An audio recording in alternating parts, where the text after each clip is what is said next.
Sugeng Mulyadi. Sore Mbak Lela. Uh, terima kasih ya Pak izin mewawancarain soal Indonesia Kendaraan Terminal atau IPCC. Oh ya, selamat datang ya Mbak Lela di IPCC. Bulan ini ya Pak, Oke.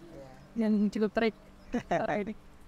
Pak, mungkin sebelumnya Pak Sugeng bisa menjelaskan soal Indonesia Kendaraan Terminal atau IPCC ke kita semua.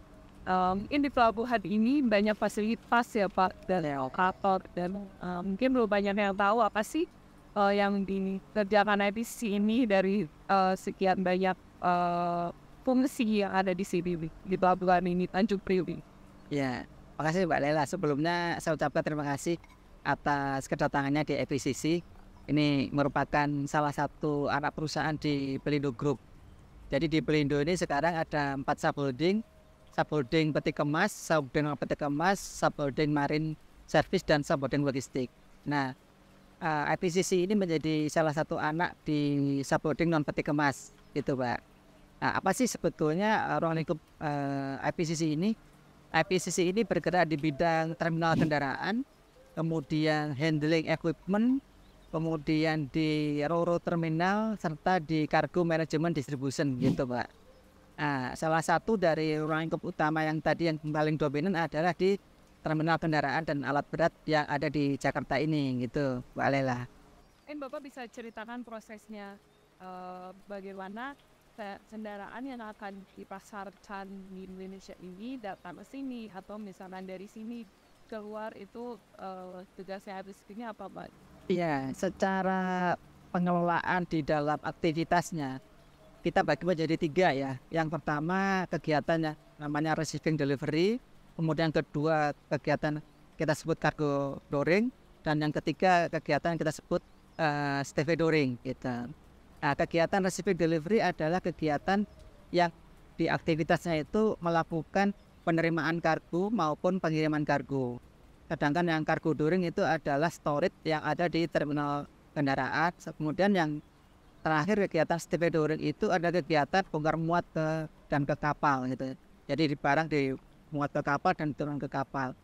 Dalam supply chain suatu kargo mulai dari pabrik ya yang di Cikarang contohnya di sana sampai ke end user itu mungkin prosesnya agak panjang ya Mbak Lela ya.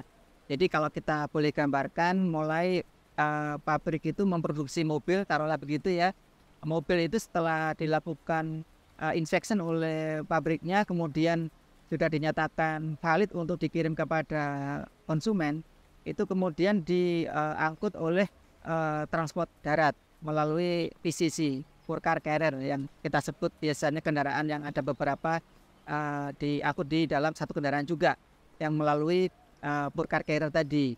Sampai Pure Car Carrier itu tiba di terminal kami, itu masuk di receiving delivery prosesnya. Kemudian dari situ dilakukan pengecekan lagi apakah kargo ini sudah memenuhi standar dari sisi layanannya, termasuk kualitinya maupun waktu yang tepat, dan dari sisi kepastian jaminan kualitas layanannya gitu ya. Kemudian setelah itu kargo akan ditumpuk dulu atau ditaruh di storage car storage building gitu sambil menunggu kapalnya. Nah, setelah kapalnya datang baru nanti kargo itu dimuat ke kapal. Di kapal ini ada 2 tujuan nih. Ada yang di dalam negeri kita sebut terminal domestik, dan yang kedua adalah yang tujuan internasional atau terminal internasional. Setelah kita kirim, misalkan kita ambil contoh domestik dulu ya, ke domestik dari pelabuhan Tanjung Priok dikirim ke Makassar gitu ya. Setelah dari kapal dalam negeri yang mengangkut dari kargo itu tujuan Makassar, tiba di Makassar. Di Makassar itu juga ada terminal kita Pak, terminal kendaraan di Makassar sana. Itu dilakukan bongkar di sana, kemudian dicek lagi kualitasnya apakah di jalan itu ada kendala dan lain-lain, kargo damage dan lain-lain. Kalau nggak ada dipastikan, kemudian barangnya itu keluar. Setelah barang itu keluar, itu biasanya ke distributor dulu ya, distributor mobil misalkan gitu ya. Setelah distributor kemudian taruhlah itu kemudian ada pembeli dari distributor ke end usernya atau pembeli. Tapi sebelum ke pembeli di sana ada transportnya lagi gitu. transport darat gitu. Jadi transport darat itu kemudian dari distributor kepada end user tadi gitu. Jadi prosesnya itu di dalam value chain-nya itu memang salah satu yang dilalui adalah terminal tadi. Nah, kita kebetulan bagusnya punya terminal yang dari sisi manufacturing di Jakarta sini dan terminal tujuannya gitu. Jadi ini bisa dibilang semacam gerbang masuknya ya Pak ya. Betul. Terus nanti keluar lagi gitu, tujuannya ada yang domestik, ada yang internasional tadi ya Pak ya. Iya, ya. Kalau IPCC sendiri punya berapa ini Pak kendaraan terminal atau yang di pelabuhan mana saja? Nah, memang tantangan dan peluangnya IPCC ini cukup luar biasa sejak adanya merger Pelindo. Dulu kan Pelindo itu kan ada 1, 2, 3, dan 4 tuh. Kemudian perusahaannya berbeda-beda. Jadi 1 Oktober 2021 sudah merge jadi 1 gitu. Nah, otomatis dari sisi Pelindo itu tadi kami sebutkan sudah ada segmen-segmennya atau layanannya sendiri. Nah, IKT adalah segmen Pelindo yang terkait dengan Ro-Ro terminal gitu. Nah, setelah kita menjalani dari proses merger tadi, kita diamanai untuk mengelola terminal Ro-Ro. Itu banyak kesempatan-kesempatan dan peluang yang harus kita raih di seluruh Indonesia, Mbak. Nah, sekarang yang ada ini adalah yang sudah kita lakukan untuk pengoperasian itu di Belawan. Itu sudah kita operasikan sejak tahun lalu. Kemudian Pontianak yang sudah kita operasikan juga, dan yang terbaru adalah yang di Makassar gitu. Jadi 3 ini yang sudah kita operasikan. Nah, sejalan dengan merger tadi, ada beberapa tempat yang dalam proses kajian untuk kita operasikan juga, termasuk yang di Semayang, Surabaya, dan Indonesia Timur lainnya gitu. Kemudian Pak, kalau untuk di Priok ini Pak, kapasitasi itu seperti apa sih dan fasilitasnya ada apa saja di sini gitu Pak? Ya, kalau di Priok ini sebetulnya memang menjadi unggulan utama. Kenapa? Karena hampir semua manufacturing di mobil itu kan adanya di Jabodetabek, di Karawang maupun di sekitarnya gitu. Fasilitas di Priok ini merupakan fasilitas paling lengkap ya. Kita punya lapangan penumpukan secara luasan itu hampir 32 hektar di sini.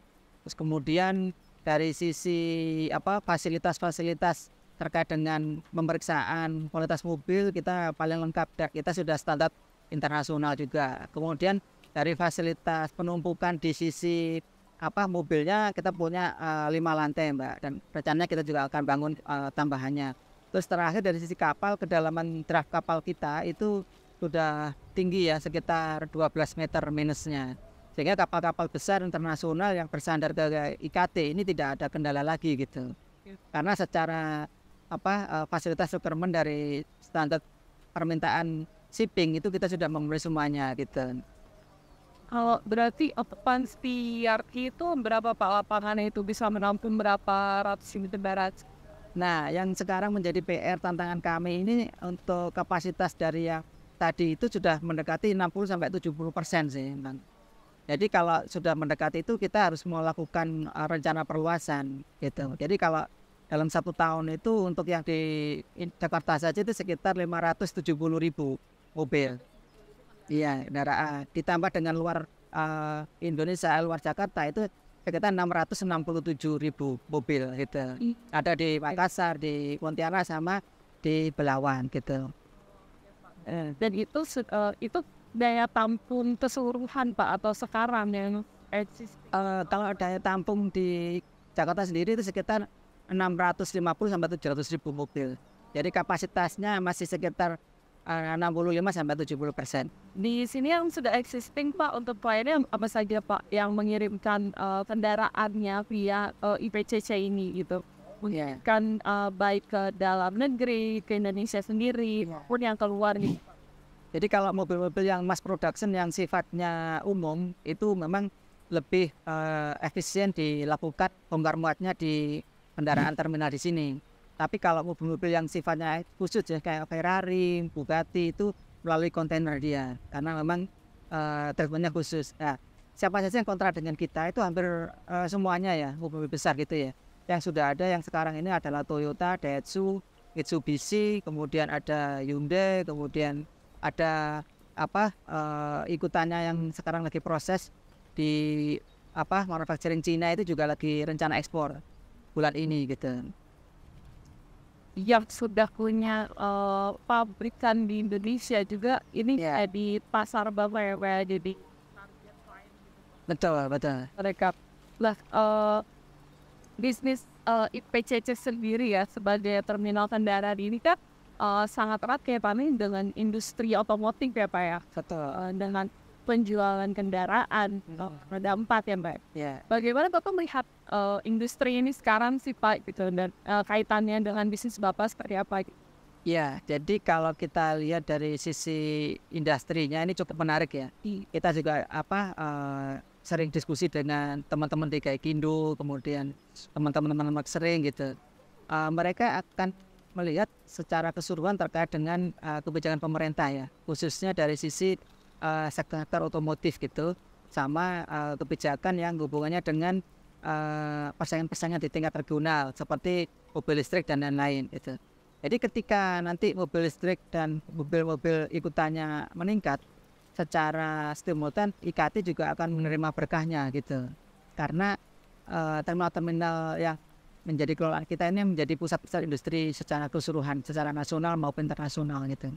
Jadi kita harapkan ekosistemnya terutama Mbak Lelan penting. Jadi ekosistem yang di otomotif, ekosistem yang ada di pelabuhan itu harus menjadi satu aliansi besar untuk menjamin bahwa layanan kita itu lebih efisien dari sisi pesaing-pesaing kita di negara-negara regional maupun internasional gitu. Oke, Pak. Nah, tadi kalau untuk sekarang kan ada tren yang baru ya Pak, atau mungkin peralihan ke kendaraan listrik ya Pak ya. Program pemerintah juga untuk kita pakai kendaraan listrik gitu Pak, semakin didorong artinya Betul.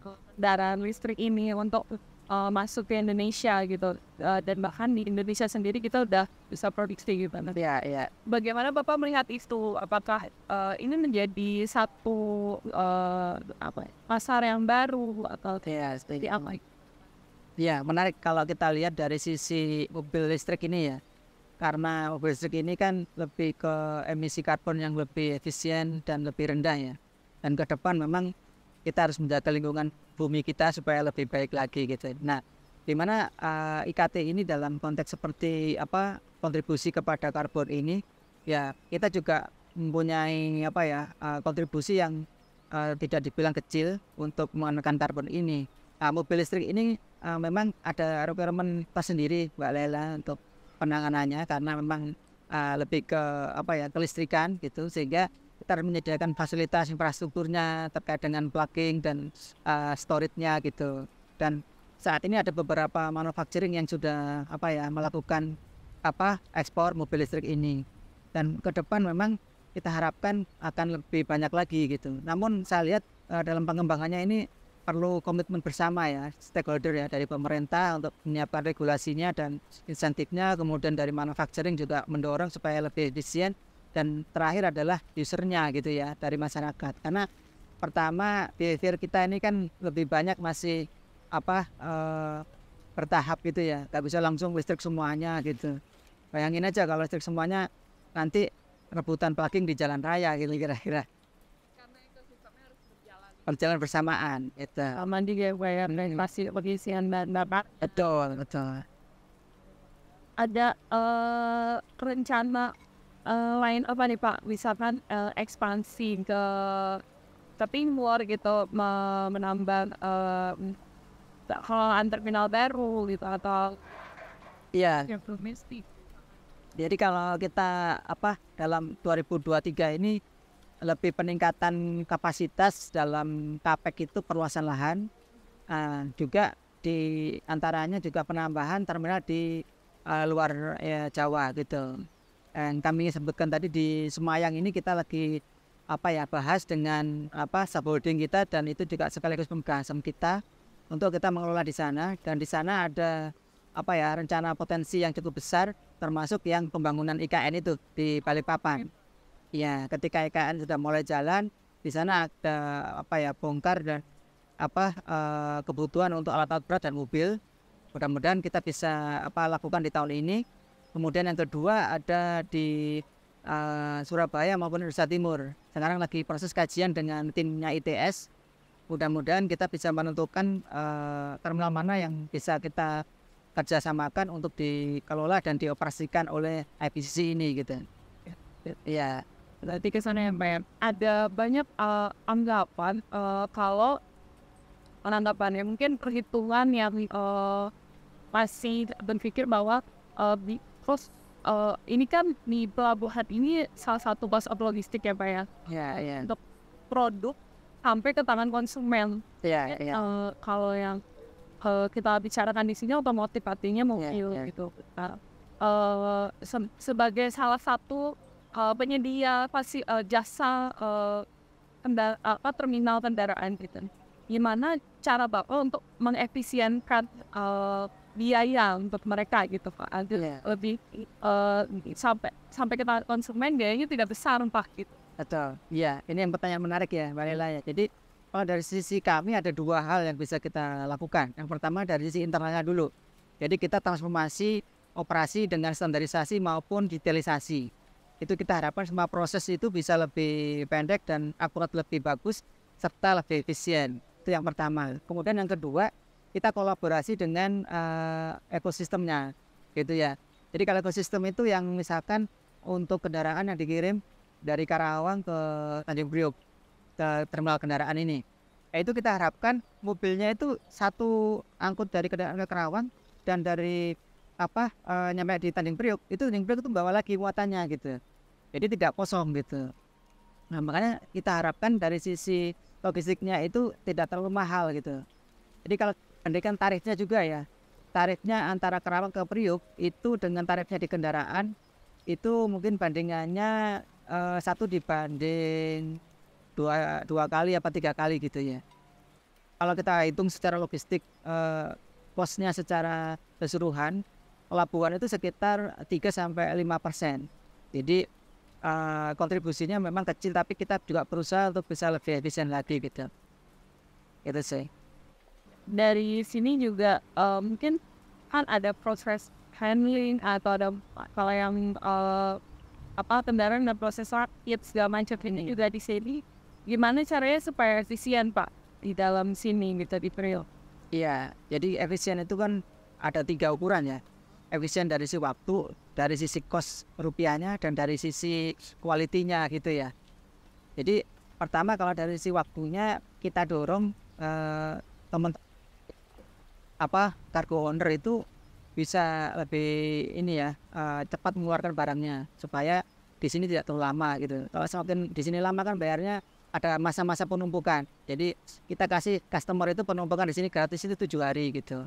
Nah 7 hari kemudian ada masa 2, masa 3 dan lain-lain. Kalau terlalu lama di sini bayarnya semakin besar gitu.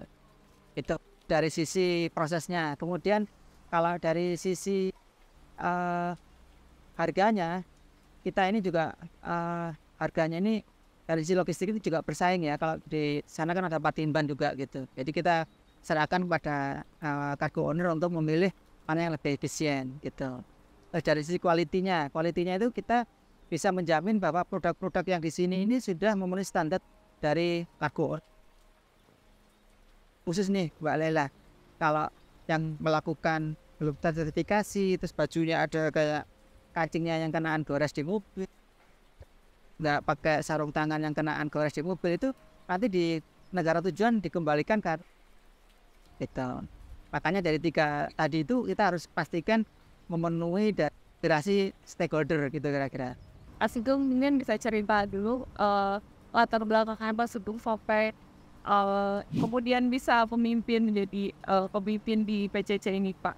Ya, jadi saya masuk di Pelindo itu sebagai staf keuangan tahun 1997 Mbak.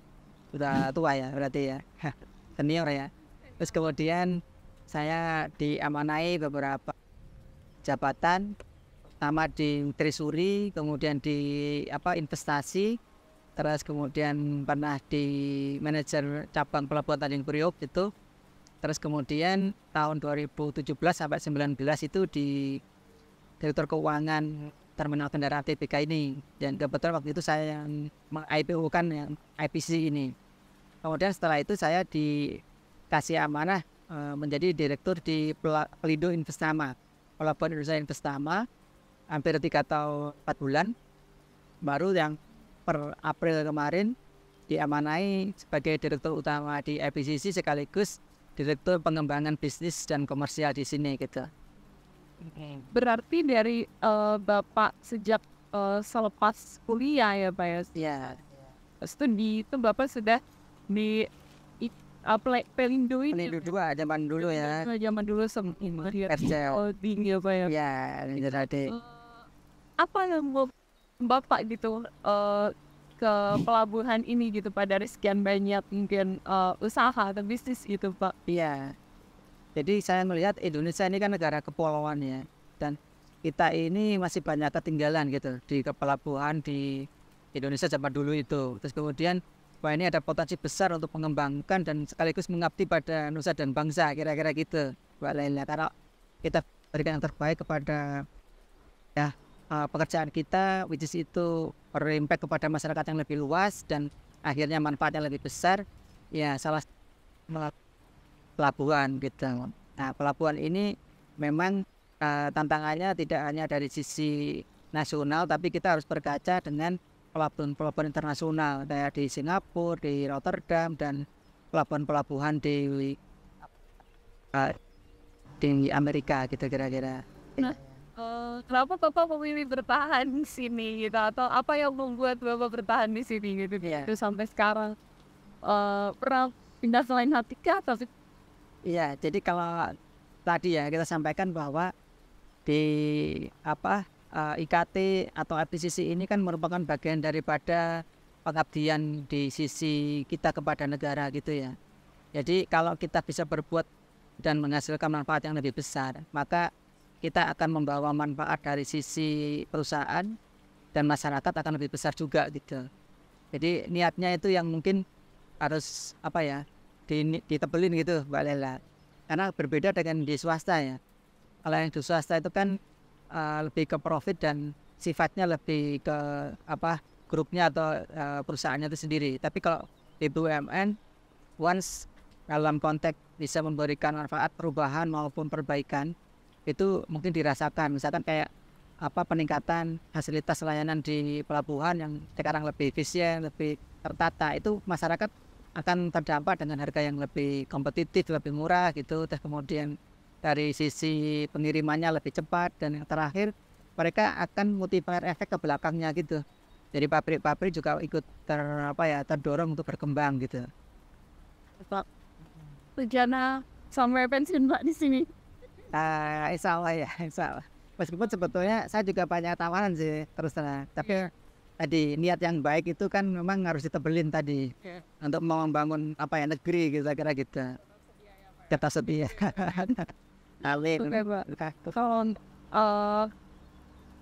sukses nih Pak jalankan karir atau menjalankan kehidupan Bapak as a CEO gitu kan, sendiri. Iya. Jadi kalau sukses itu sebetulnya kalau saya pribadi melihatnya gini, dimanapun kita dikasih amanah, diberikan suatu jabatan, kita yang pertama harus bisa memberikan nilai tambah gitu ya. Memberikan nilai tambah itu bisa bentuknya kayak value creation dari sisi kita, ide-ide positif maupun rencana-rencana strategis dan implementasinya yang penting gitu ya. Karena kita banyak berwacana implementasi tapi eksekusinya agak lemah gitu. Terus yang kedua, kita juga harus bisa menjadi pemimpin yang bisa memberikan semangat, motivasi, dan bisa mendampingi, coaching, mentoring, serta yang lebih penting menjadi role model gitu ya, menjadi contoh bagi lingkungan kita gitu.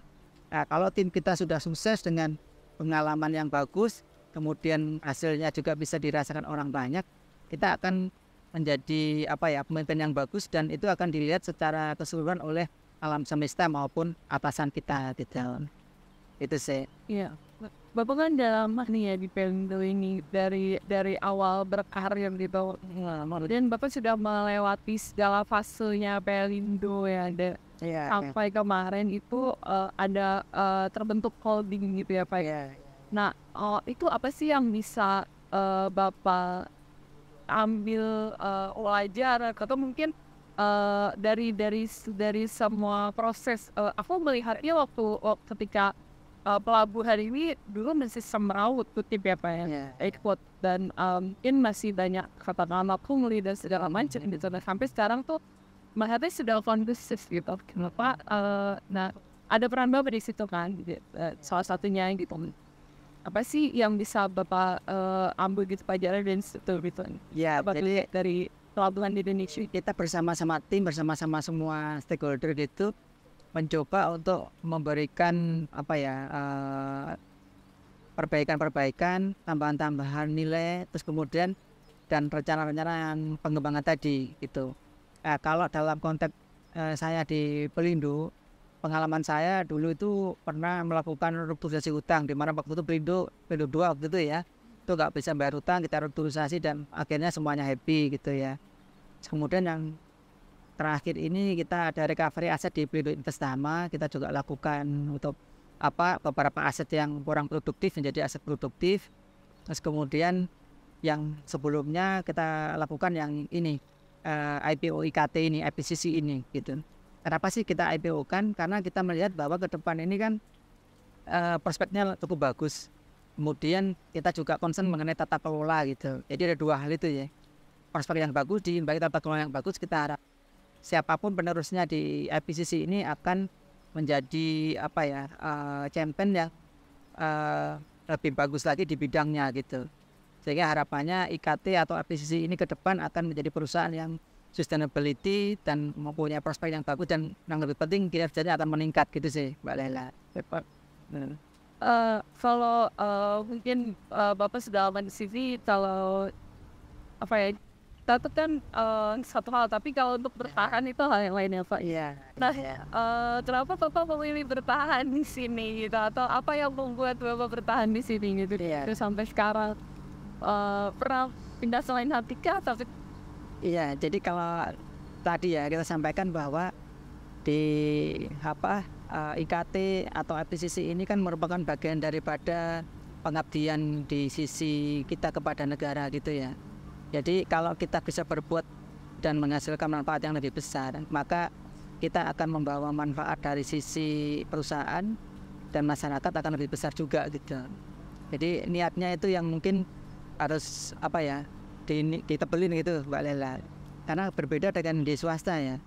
Kalau yang di swasta itu kan lebih ke profit dan sifatnya lebih ke grupnya atau perusahaannya itu sendiri. Tapi kalau di BUMN, once dalam konteks bisa memberikan manfaat perubahan maupun perbaikan, itu mungkin dirasakan. Misalkan kayak peningkatan fasilitas layanan di pelabuhan yang sekarang lebih efisien, lebih tertata, itu masyarakat akan terdampak dengan harga yang lebih kompetitif, lebih murah gitu. Terus kemudian dari sisi pengirimannya lebih cepat, dan yang terakhir mereka akan multiplier efek ke belakangnya gitu.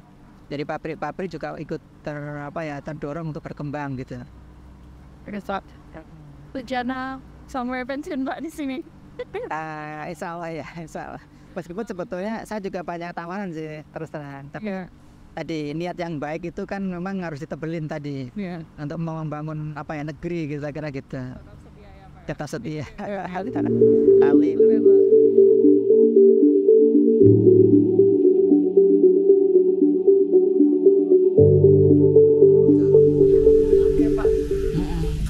Musim-musimnya tuh pengirimannya gimana sih Pak?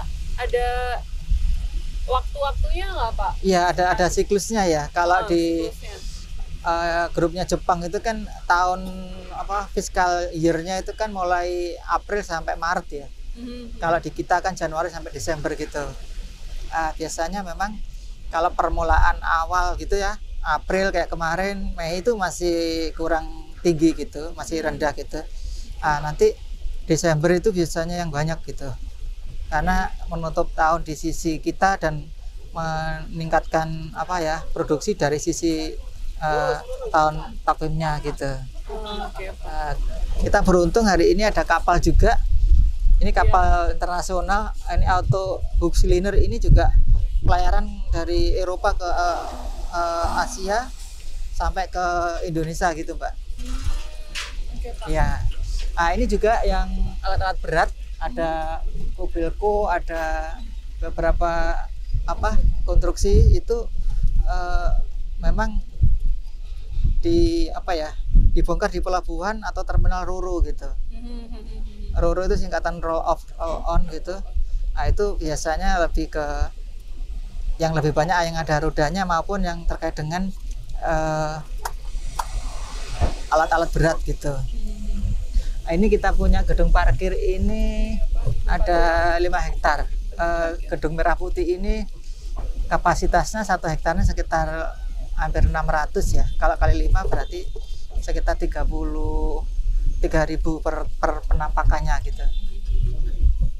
Grupnya Cina sama Jepang sama ini Thailand, kemudian ke bawah ke Indonesia, Singapura, kemudian Selat Malaka, dia melalui India terus ke Timur Tengah ada sampai ke terusan Suez, terus sampai ke Eropa, ke Belanda maupun pelabuhan-pelabuhan Eropa lainnya.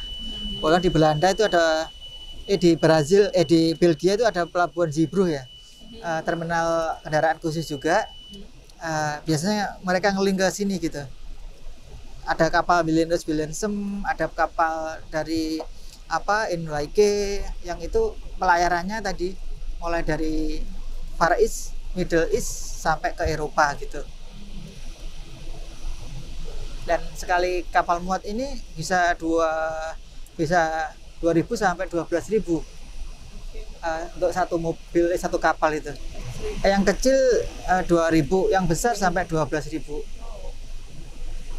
Tergantung dari ininya ya, kendaraan. Kalau yang ukuran kecil-kecil ya kayak yang race ini itu lebih muat banyak gitu. Tapi kalau yang ukuran kapal-kapal ukuran mobil yang misalkan Fortuner atau Alphard itu kan butuh ini ya, butuh space lebih banyak gitu.